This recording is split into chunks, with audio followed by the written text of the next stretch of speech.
اپنی OPEC plus سے نکل کے اپنی پروڈکشن کو انہانس کر دیا ہے. اس لیے آئندہ شاید کچھ عرصے میں جو پریڈکٹ کرنا چاہتا ہوں وہ یہ کہ شاید دنیا آلٹرنیٹ انرجی سورسز کو تلاش کرے گی اور شاید یہ فاسل فیول اور چند دہائیوں بعد لوگ نکالنا بھی بند کر دیں.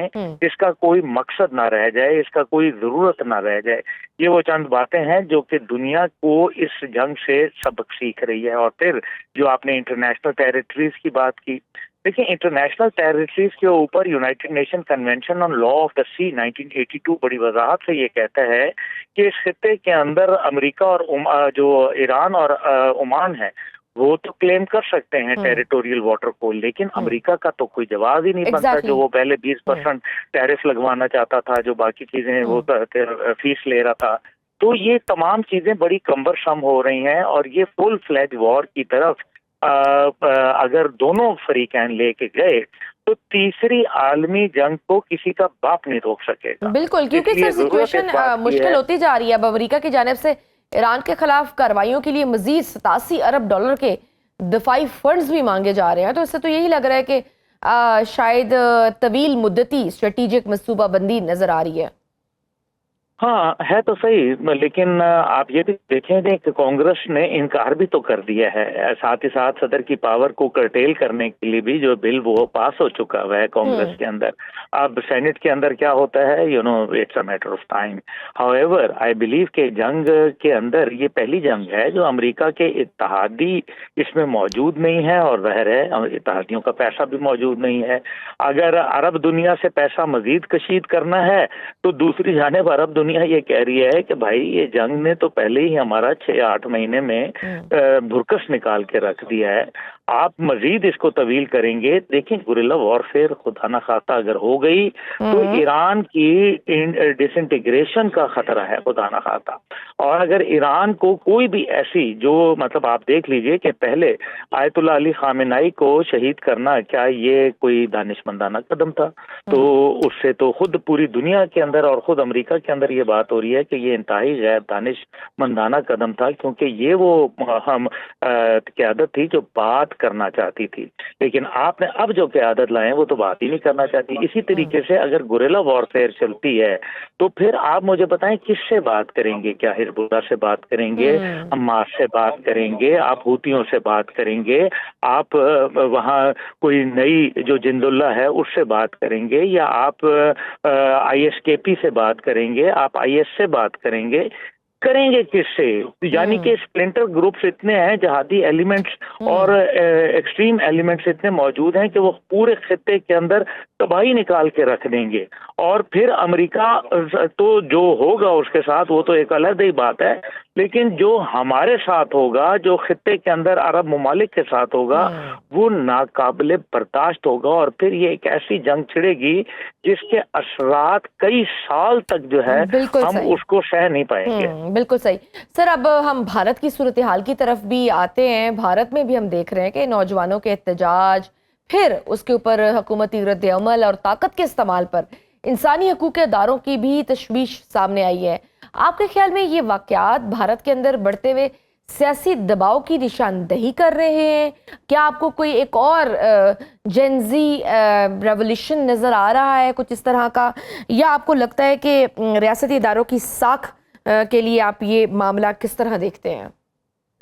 دیکھیں بیٹا, بات یہ ہے کہ اس ٹائم پہ جین زی تو باہر کھڑی ہو گئی ہے, سیدھی سی بات ہے. اس ٹائم پہ تو بھارت کا جنازہ انہوں نے نکال کے رکھ دیا ہے. پورے بھارت کے اندر ایک عجیب کیفیت پیدا ہے, اور بھارت جو ہے وہ اس ٹائم پہ فریگمنٹیشن کی طرف جا رہا ہے. یہ ایک فریگمنٹیشن ٹیریٹوریل نہیں, بلکہ یہ ایک ایسی میرے خیال میں اس ٹائم پہ فریگمنٹیشن ہے جو آئیڈیالوجیکل ہے, جس نے بی جے پی کی سوچ کو ختم کر کے رکھ دیا ہے, جس نے بتا دیا ہے کہ بی جے پی جو ہے وہ اس ٹائم پہ غیر مقبول ہو گئی. آپ نے جو ریولوشن کی بات کی, آپ خود اندازہ کر لیجئے نا کہ اس ٹائم پہ جو صورتحال ہے وہ کتنی خطرناک ہے. ایک طرف سری لنکا کے اندر آ چکا ہے انقلاب, تو دوسری جانب نیپال میں آیا ہوا ہے, تیسری جانب جو ہے